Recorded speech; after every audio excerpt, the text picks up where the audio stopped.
And in breaking news, Katy Perry just released her music video for Chained to the Rhythm, and it is deep. There's a lot to explain here, there's a lot of symbolism.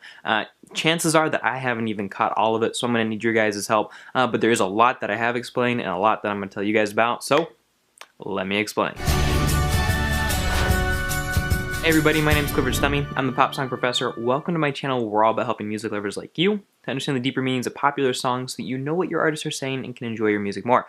Today we're talking Chained to the Rhythm music video by Katy Perry, and it is awesome. By the way, if you want to help me to explain more Katy Perry music videos in the future, don't forget to wait around till the end of the video to find out how. Alright, let's jump into it. Katy Perry has been teasing the Chained to the Rhythm music video this last weekend. The lyric video came out a couple of weeks ago. It featured a cute hamster eating food and watching movies of other hamsters running in hamster wheels. It kind of symbolized the way that we're satisfied to just watch things happen or to just let outside forces act on us and for us just to live in our happy little bubble where we eat all of our food and watch our TV and we don't ever actually do anything or help anybody or change problems in the world. The lyrics of the song mean exactly that, but with more of a focus on entertainment.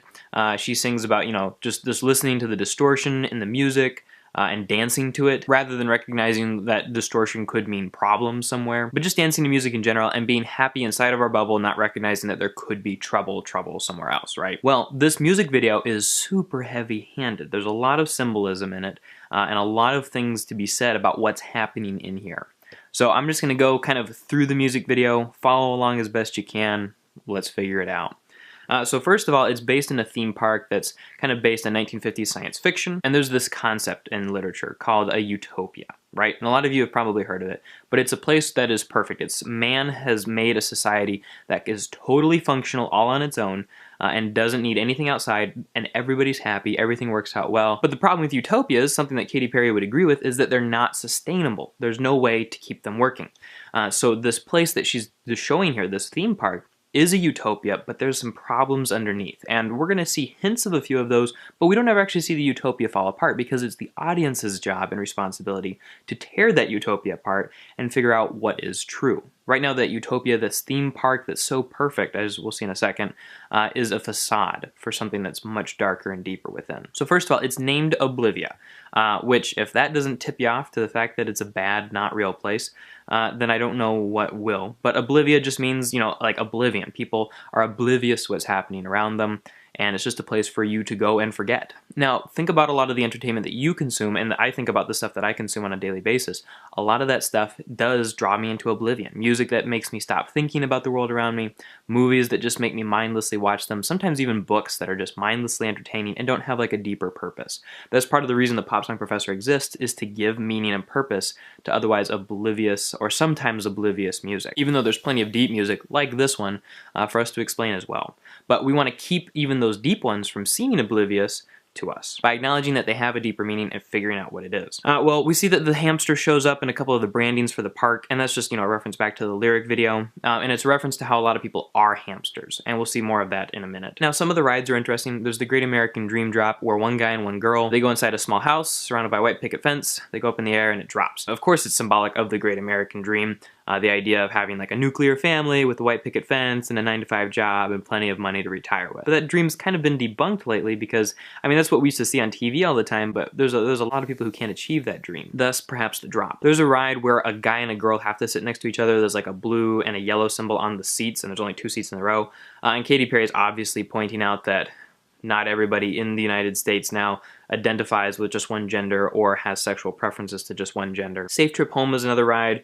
It looks like how people get out of the park. They hop on this machine that flings them across this giant fence. And I think this is Perry showing how a lot of people trivialize some of the fears about Donald Trump's wall. A lot of this stuff takes something that's very serious and problematic and just makes it into this happy little oblivious joke, right? So she's saying, satirically here albeit, that we need to take this seriously. The concept of being shipped away back to Mexico or wherever may be, you know, amusing to some people in the top who it won't affect, but it's actually a serious thing. The Bombs Away ride has a lot of like rockets flying around, and it's obviously, you know, a reference to the possibilities of war. Now, amidst all of this, Katy Perry accidentally like pricks her finger on the thorn of a rose, and it's kind of this quick picture to show that everything's not perfect, and she's kind of beginning to realize that when something so beautiful actually has some, you know, difficult downsides to it. Kind of the whole message of this video. I also noticed that when people are in line for these rides, they often march, all kind of in formation, a lot like the Brick in a Wall music video, where kids would march in line, not only to be educated, but to be processed as like meat and to fall into these like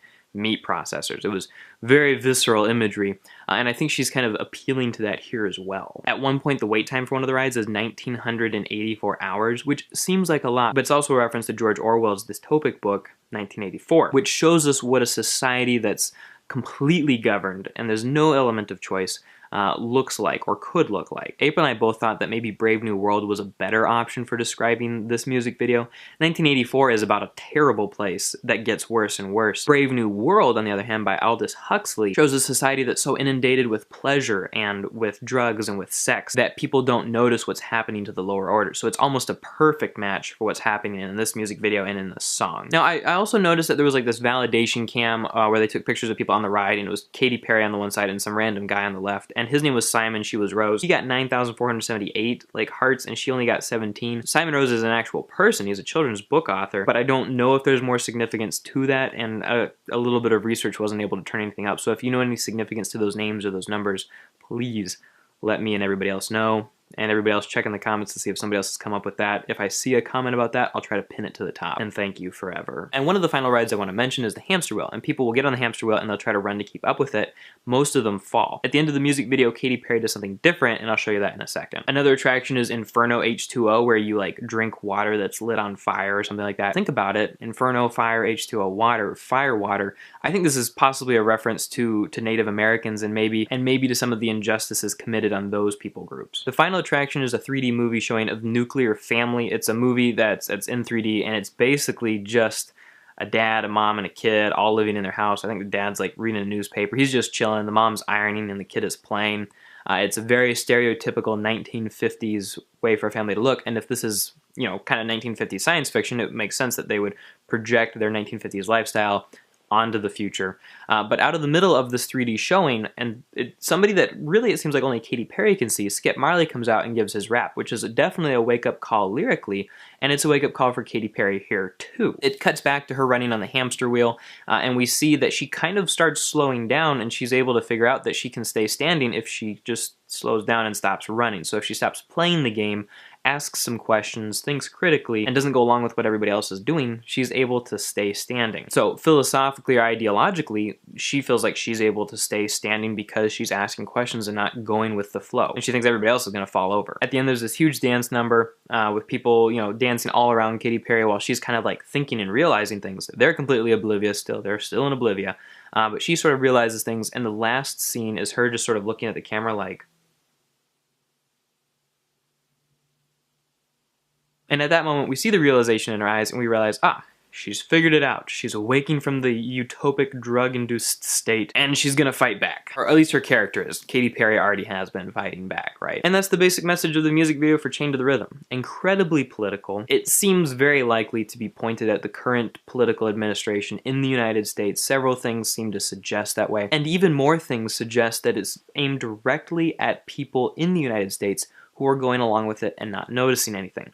I think this is ironic since the way that the United States is split right now over the recent election is just incredible. Albeit, there may be a lot of people in the middle who wish everybody else would shut up, but there are far sides to the left and the right that are at each other's throats and are just going to town on each other, arguing about this stuff. And so I don't think either one of those two sides is oblivious. So I think Katy Perry might be focusing in on the middle side, which I think, at least me personally, I think that middle is kind of belligerently trying to get everybody else to shut up and just trying to make life work. But it's fair of Katy Perry to try to convince people and to argue through this thing and to use art as a way to show people what she believes and why they should wake up. The conversation will continue, arguments will continue, people will take this the wrong way, people will take this the right way. Some people will agree, some people will disagree, some people will change their minds, most people probably won't because most people never do. But at the very end, we have an awesome sounding song, we have a very intense, meaningful music video, even if the symbolism's a little bit heavy-handed and not